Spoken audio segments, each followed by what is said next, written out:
Chaque jour, l'homme modifie son environnement et contribue à l'érosion de la biodiversité. Le bassin méditerranéen, particulièrement exposé, est un site unique d'observation pour mieux comprendre les bouleversements de notre écosystème. À Bagnoul-sur-Mer, le laboratoire Arago est l'une des 3 stations marines de l'UPMC avec Roscoff et Villefranche-sur-Mer. Un lieu privilégié pour l'étude de la biologie marine et l'océanographie en région Languedoc-Roussillon. Les recherches qui sont menées aujourd'hui dans nos stations marines de l'Université Pierre et Marie Curie, avec des spécialités différentes, visent à comprendre comment fonctionne le vivant, mais comment le vivant répond à l'ensemble des perturbations environnementales, qu'elles soient naturelles ou anthropiques, notamment le changement climatique. Et un certain nombre de chercheurs font des recherches qui sont extrêmement importantes parce que ce sont ces recherches qui alimentent tous les scénarios prédictifs qui visent à essayer de comprendre quel sera l'impact du réchauffement climatique sur le fonctionnement de la mer à l'horizon 50 ans ou 100 ans. Pour mieux comprendre la biodiversité marine, il faut l'observer, donc mener des investigations. L'observatoire dispose de 2 navires et réalise régulièrement des sorties en mer dans le but de récolter des échantillons d'eau ou de sédiments qui sont ensuite remontés dans les laboratoires. Alors ici, on se concentre effectivement sur les études de processus, c'est-à-dire mieux comprendre les processus qui se déroulent dans l'océan de façon à essayer de dire, si on augmente la température de 3 degrés par exemple, quelle va être la réaction des bactéries ou quelle va être la réaction du phytoplancton, ou si on diminue la ressource en phosphore dans la Méditerranée, même chose, quelle est la réaction des organismes. C'est ça le cœur de notre activité ici, et ça se fait soit par des études en laboratoire, soit lors des campagnes océanographiques. La mer est un formidable terrain d'investigation pour ces chercheurs. La biodiversité est beaucoup plus importante dans les océans que sur Terre. Et surtout, les micro-organismes ne réagissent pas de la même manière. On considère que l'ensemble des plantes sont renouvelées au niveau terrestre entre 5 et 10 ans à peu près, c'est le taux normal, alors qu'au niveau de l'ensemble de l'océan mondial, le taux de renouvellement est à peu près de chaque semaine, voire un peu moins.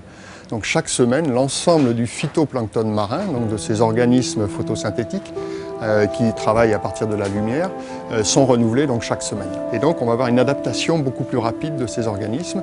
Et ce qui nous intéresse, nous, au niveau de l'équipe, c'est d'essayer d'étudier un petit peu cette diversité. À partir de là, essayer à partir de cette diversité de voir comment ces organismes s'adaptent à telle ou telle condition du milieu et à tel ou tel changement.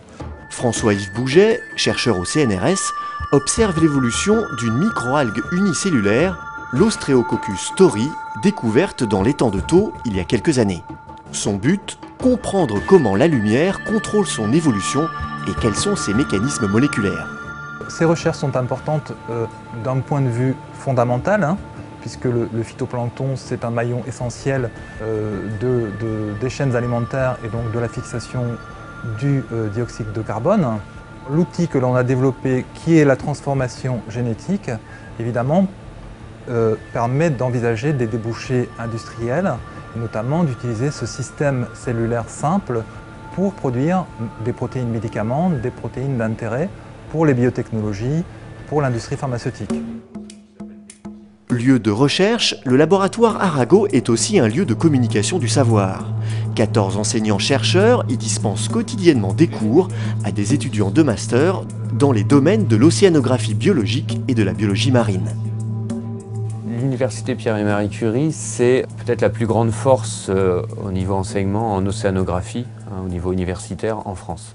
Si on fait le total des 3 stations marines, plus il y a des gens qui font de l'océanographie à Paris, il y a à peu près 500 permanents qui font de l'océanographie. Les étudiants, en gros, vont suivre leur formation fondamentale, toutes les bases. Ils vont en avoir beaucoup à Paris, mais ils viennent ici notamment pour les aspects pratiques. Ils peuvent toucher du doigt tout ce qui est biologie marine. Donc ils font des sorties en bateau, beaucoup, dans toutes les stations marines. Et puis ils peuvent toucher les organismes, les observer, enfin tout ça très facilement. Chaque année, 1 millier de stagiaires passent par la station marine de Bagnoul-sur-Mer, des étudiants de l'UPMC qui ont l'opportunité de découvrir les sciences marines par la théorie et la pratique. L'objectif, c'est de leur illustrer un peu les méthodes de prélèvement que l'on peut faire, que l'on peut avoir en sortie en mer, donc à la fois de la colonne d'eau, puis également du sédiment. Donc l'objectif, c'est ensuite de travailler sur ces échantillons d'un point de vue microbiologique pour différentes applications. Ça permet d'avoir vraiment un contact réel avec la réalité qui pourrait être la nôtre dans quelques années en tant que chercheur. J'aurais jamais pensé qu'avec la fac, on ferait un tel stage. Moi, je suis étudiante en quatrième année de biologie moléculaire et cellulaire. Donc en fait, ça, c'est un petit peu une UE d'ouverture sur l'écologie microbienne, notamment en milieu marin, et je trouve ça passionnant. Les étudiants ont aussi l'opportunité d'utiliser la bibliothèque et son fonds de 10 000 ouvrages et 1700 revues, dont le plus ancien livre, Une histoire en latin du corail, date de 1630. Le laboratoire Arago a aussi pour particularité de disposer d'un aquarium. Ouvert au public, il expose faunes et fleurs locales, 250 espèces de végétaux, invertébrés marins et poissons. Dans la région, la mer Méditerranée est riche en biodiversité. En 2008, avec l'aide de la Direction régionale de l'environnement, le laboratoire a lancé une nouvelle campagne d'observation d'un canyon sous-marin. On a retrouvé des falaises couvertes de coraux blancs, donc de coraux profonds, qu'on connaît dans plein d'autres sites, mais qui avaient été décrites à l'époque et qui donc sont toujours luxuriantes dans cette zone du canyon, à des profondeurs qui varient entre 250 et 350-400 mètres à peu près. Fondé en 1881, le laboratoire Arago de Bagnols-sur-Mer a été distingué fin 2008 avec 8 stations marines européennes parmi les 10 nouvelles grandes infrastructures répondant aux enjeux de la recherche dans les 20 prochaines années en Europe. Il sera partie prenante du Centre européen de ressources biologiques marines. Ces chercheurs poursuivent leur travail, les yeux tournés vers la mer, sous le regard d'Henri de la Caze-Duthier, le fondateur de la station.